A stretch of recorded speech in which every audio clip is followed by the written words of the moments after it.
Bonjour mes chers amis, en ce jour de Lag BaOmer, en vous souhaitant Be'ezrat Hashem que par le mérite de Rabbi Shimon Bar Yochai, tous nos vœux soient exaucés, toutes nos prières soient entendues et que on voit la guérison complète et un prompt rétablissement pour tous nos malades Be'ezrat Hashem. On a prié hier, comme vous le savez, dans la grotte où a étudié Rabbi Shimon Bar Yochai pendant 13 ans. Et j'espère que toutes ces prières monteront direct vers Akadosh Baruch Hu et qu'on voit très très vite la réalisation de véritablement tous nos vœux. Be'ezrat Hashem. Alors, en ce jour de Lag BaOmer, donc on ne va pas s'attarder sur les Pirkei Avot. On va rappeler quels sont les événements majeurs qui se sont déroulés en ce jour et la raison pour laquelle nous nous réjouissons parce que aujourd'hui c'est un jour de fête, comme vous le savez. Donc il n'y a pas de Tachanunim dans la Tfila, entre autres. Et même si pour nous les Sfaradim, on ne va pas aller chez le coiffeur encore aujourd'hui, il faudra attendre demain matin. Mais comme vous le savez, il y a une coutume de couper les cheveux aux enfants. Les enfants, évidemment, qui ne sont pas soumis aux règles de deuil, pour ainsi dire. Et on peut, comme selon cette coutume très ancienne, de couper les cheveux d'un enfant quand il arrive à l'âge de 3 ans. Alors, cette année particulièrement où on ne peut pas se rendre sur le site de Rabbi Shimon Bar Yochai, donc on peut malgré tout organiser des fêtes chez soi pour couper les cheveux, en rappelant que l'essentiel de cette coutume, c'est de laisser les péotes, ce qu'on appelle les coins. PA, c'est un coin, et c'est la mitzvah de la Torah de ne pas couper les coins, et on commence avec un enfant de 3 ans à l'introduire dans le monde des mitzvot. Après, il y a d'autres coutumes où on lui fait lire des lettres, on lui met le talit katan pour la première fois, donc ça dépend évidemment des différentes coutumes.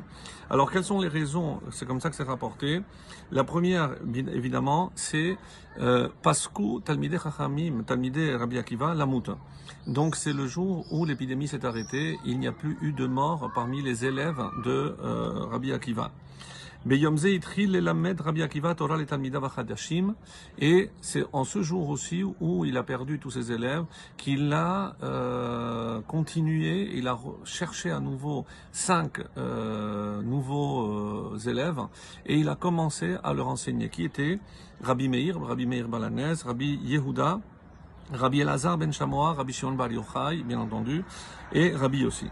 Et on dit aussi que ce jour de Lag BaOmer, Nismeru Talmidei Rabbi Akiva Achadashim, c'est également un jour de Lag BaOmer qu'ils ont été ordonnés comme Rab. Ils ont reçu ce qu'on appelle la Semichut. Donc quelque part, Rabbi Akiva les a nommés à sa suite. Donc c'est aussi une occasion de nous réjouir puisque la Torah orale continue à travers donc ses élèves. Mais Yomze Nidgalu Sitre Torah, et c'est ce jour-là de l'Aistalkou, de la disparition de notre maître Rabbi Shimon Bar Yochai, qu'il a révélé les plus grands secrets, et c'est aussi donc cette idée d'allumer des feux, des flammes, donc comme ces secrets qui sont montés, comme cette âme de Rabbi Shimon Bar Yochai aussi qui est montée. Et il y a, d'après cela, d'autres explications. En tout cas, nous, on va se contenter déjà de celle-là, en rappelant encore une fois que la grande révélation de Rabbi Shimon Bar Yochai, même si ce n'était pas par écrit, c'était évidemment le Zohar. Le Zohar qui, pendant presque un millénaire, est resté caché. En effet, c'était une transmission de maître à élève, et il réapparaît soudainement, d'après la tradition, des mains de Rabbi Diego de León en Espagne, 1000 ans après. Et il y a un témoignage extraordinaire de Rabbi Yitzhak de Akko, qui a voyagé en Espagne pour se renseigner si effectivement cet homme-là était digne de foi et cet ouvrage était digne de foi. Et même là, il a reçu différents témoignages. Lorsque il s'est engagé à lui montrer la preuve que c'était l'œuvre originale de Rabbi Shimon Bar Yochai, donc Diego de León est mort. Donc on est resté toujours avec ce doute, et pendant longtemps donc il y a eu un doute qui a plané au sujet de l'authenticité de cet ouvrage qui était le Zohar.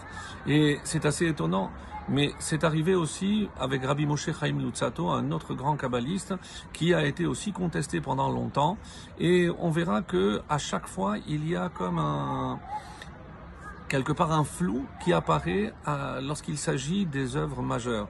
Évidemment, aujourd'hui, la meilleure des preuves, c'est que le Harizal a étudié le Zohar, que tous les kabbalistes étudient le Zohar, et ceci pour nous dire que tout ce qui touche à la fin des temps, comme l'apparition du Mashiach, avec l'inceste de Lot avec ses 2 filles, etc. Donc il y a toujours un flou. Et c'est pour nous dire que Hachem a voulu maintenir en quelque sorte secret encore, puisque c'était pas le moment de la révélation.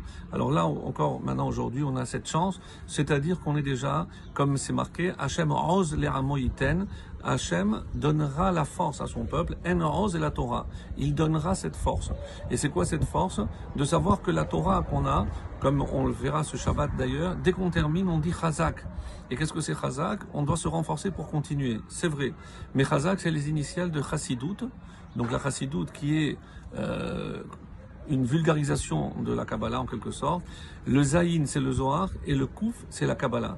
Donc de là, nous apprenons que chaque fois qu'on termine la Torah écrite, on dit Chazak pour nous inviter à aller approfondir en sachant qu'il y a encore des niveaux profonds dans la Torah et nous est invité. Et ça, grâce à Rabbi Shimon Bar Yochai, que son mérite nous protège tous. Amen.